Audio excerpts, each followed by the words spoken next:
Hello student. आपको स्वागत है अपने यूट्यूब चैनल आर के क्लासेस पर।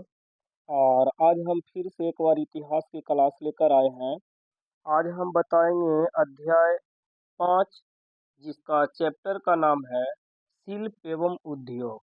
तो शिल्प एवं उद्योग के विषय यानी इस चैप्टर से जितने क्वेश्चन हैं, आज एक ही वीडियो में हम पूरा क्वेश्चन के आंसर कराने वाले हैं। और इससे पहले भी चैप्टर नंबर 4 के एक वीडियो बना चुके हैं। अगर चैप्टर नंबर 4 के वीडियो नहीं देखे हैं तो आगे चैप्टर नंबर 4 के वीडियो देख ले और इसके बाद चैप्टर नंबर 5 के वीडियो देखें। तो वीडियो में बने रहिए। चलिए देखते हैं आगे क्वेश्चन क्या कहता है। चैप्टर नंबर 5 के पहला क्वेश्चन। तो चैप्टर नंबर 5 के पहला क्वेश्चन है, सही विकल्प को चुनें। यानी इसमें 4 ऑप्शन है और उसमें एक ऑप्शन सही होगा, उसी को चयन करना है। तो क्वेश्चन नंबर 1 है, 18वीं शताब्दी में भारत का प्रमुख उद्योग निम्नलिखित में से कौन था? 18वीं शताब्दी में भारत का प्रमुख उद्योग निम्नलिखित में से कौन था? ऑप्शन नंबर ए है वस्त्र उद्योग, ऑप्शन नंबर बी है यानी ख है कोयला उद्योग, ऑप्शन नंबर ग है लौह उद्योग और ऑप्शन नंबर घ है जूट उद्योग। तो आपको सही आंसर हो जाएगा ऑप्शन नंबर 1 यानी का वस्त्र उद्योग। 18वीं शताब्दी में भारत का प्रमुख उद्योग कौन था? तो वस्त्र उद्योग था। देखते हैं question question number 2। Federation of India, federation of India chambers of commerce and industry की स्थापना कब हुई? क में ऑप्शन है 1920 ईस्वी, ख में है 1927, घ में 1938 और घ में 1948। तो इसका ऑप्शन सही हो जाएगा ऑप्शन नंबर क, सॉरी ख। सन 1927 में federation of India chamber of commerce and industry की स्थापना हुई थी। कब? तो ये हुआ था 1927 ईस्वी में। अगला क्वेश्चन देखते हैं। क्वेश्चन नंबर 3 है, जूट उद्योग का प्रमुख केंद्र कहाँ है? तो ये आप सभी को याद होगा कि जूट उद्योग के प्रमुख केंद्र बंगाल है यानी पश्चिम बंगाल है। चौथा नंबर क्वेश्चन देख लेते हैं। सन 1918 में अंग्रेज सरकार ने किस उद्देश्य से मजदूरों के लिए नियम बनाए? यानी सन 1818 ईस्वी में अंग्रेजी सरकार ने किस उद्देश्य से मजदूरों के लिए एक नियम बनाया? तो मजदूरों के लिए एक नियम बनाया था अपनी आर्थिक लाभ के लिए। मजदूरों की स्थिति सुधारने के लिए ही नहीं बनाया था, अधिक उत्पादन के लिए ये भी नहीं होगा, प्रशासनिक सुधार के लिए भी नहीं होगा।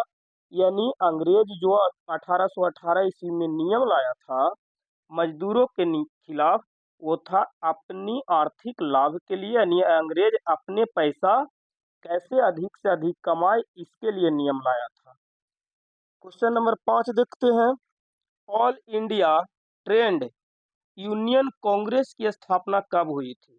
All India trade union Congress की स्थापना कब हुई थी? तो याद रखना 1920 ईस्वी में। अगला क्वेश्चन देखते हैं। आगे क्वेश्चन है, निम्नलिखित के जोड़े बनाइए यानी मिलान करना है। तो मिलान करने में ध्यान देना है एग्जाम में कि जो ऑप्शन यानी जो क्वेश्चन आगे बन रहा है उसी को आगे बना लीजिए। तो इससे पहले भी पढ़ लिया है कि जूट उद्योग में प्रथम स्थान या जूट उद्योग सबसे ज्यादा होता है बंगाल में। तो का नंबर को हम मिला लेंगे खा में। ऊनी वस्त्र उद्योग का उत्पादन सबसे ज्यादा किया जाता है तो जम्मू कश्मीर में, क्योंकि कश्मीर में ठंड अधिक पड़ता है और ऊनी वस्त्र जो होता है वो गर्म होता है। तो ख के मिला लेंगे घ में।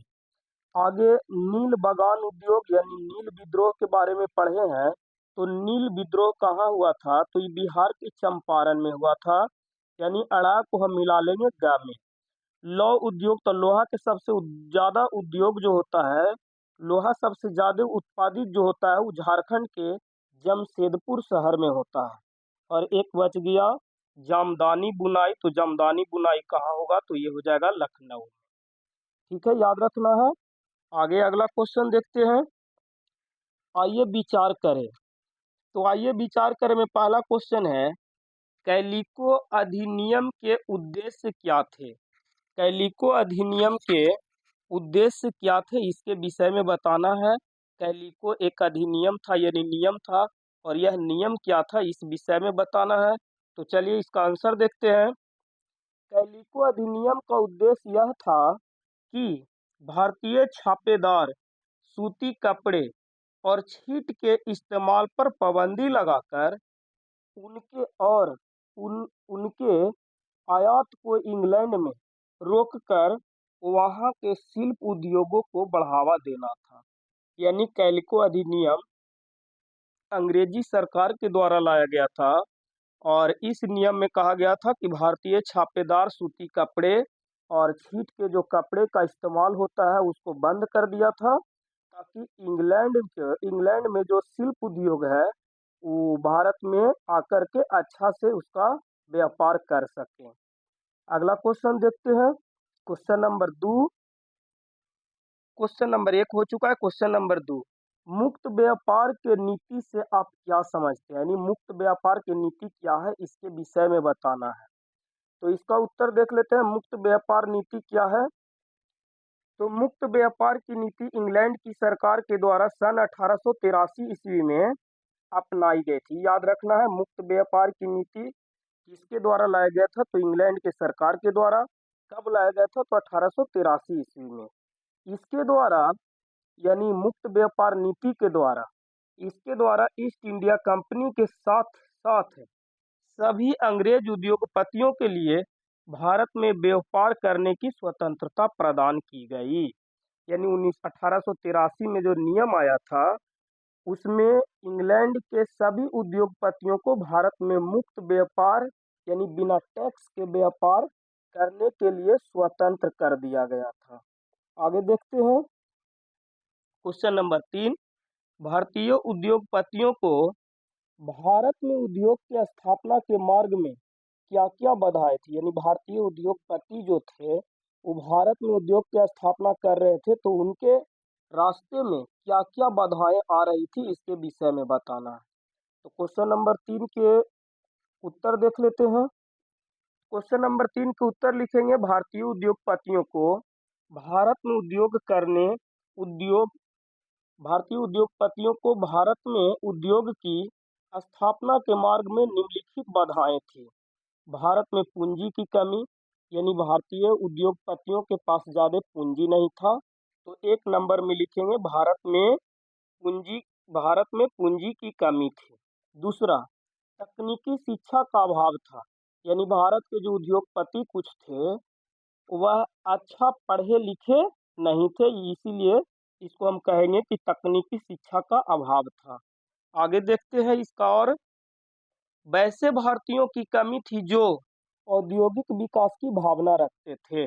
मतलब उस समय बहुत कम ऐसे भारतीय उद्योगपति थे जो अपने देश के प्रति प्रेम रखता था, यानी देश के प्रति भावना रखता था, यानी भावना की भी कमी था।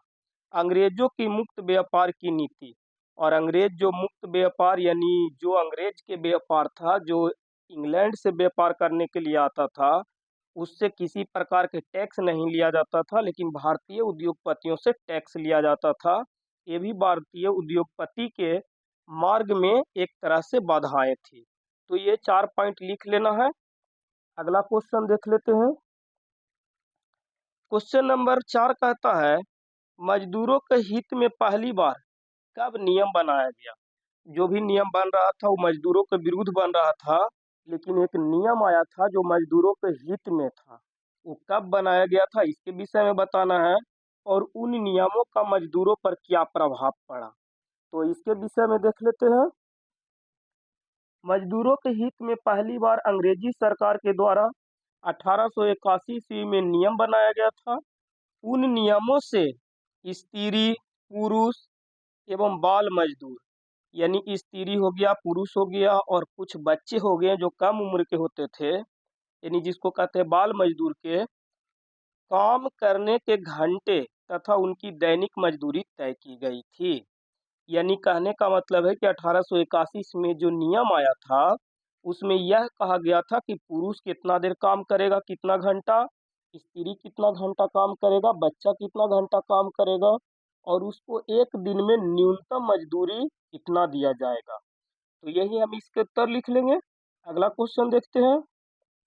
क्वेश्चन नंबर 5 और लास्ट है, स्वतंत्रता प्राप्ति के बाद भारत सरकार ने मजदूरों की स्थिति में सुधार करने के लिए कौन से कदम उठाए। यानी स्वतंत्र जब देश हो गया उसके बाद भारत सरकार मजदूरों की स्थिति सुधार करने के लिए कौन सा कदम उठाए, क्योंकि जिस समय अंग्रेज था उस समय भारतीय मजदूरों को कुचल के रख दिया था, तो इसको उठाने के लिए भारतीय सरकार क्या किया इसके विषय में बताना है।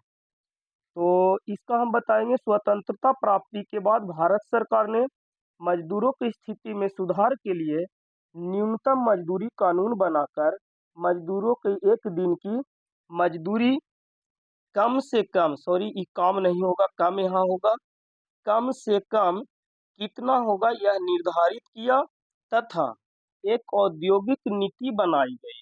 यानी एक दिन के मजदूरी कम से कम कितना होगा यह निर्धारित किया और तथा औद्योगिक नीति बनाई गई। और औद्योगिक नीति में जिसके द्वारा कुटीर उद्योग को प्रोत्साहित किया गया। नहीं, छोटे छोटे जो उद्योग होता है, खिलौना उद्योग हो गया और मिट्टी के बर्तन उद्योग हो गया, ये सब छोटे छोटे उद्योग जो होता है उसी को कहा जाता है कुटीर उद्योग। और कुटीर उद्योग को बढ़ावा दिया गया क्योंकि उस समय भारत के पास पूंजी के अभाव था, इसीलिए बड़ा बड़ा उद्योग नहीं कर सकता था और छोटे छोटे उद्योग को बढ़ावा दिया गया, जिसे हम लिखते हैं कुटीर उद्योग का प्रोत्साहन किया गया। तो आज की क्लास में इतना ही, फिर मिलेंगे अगले वीडियो में।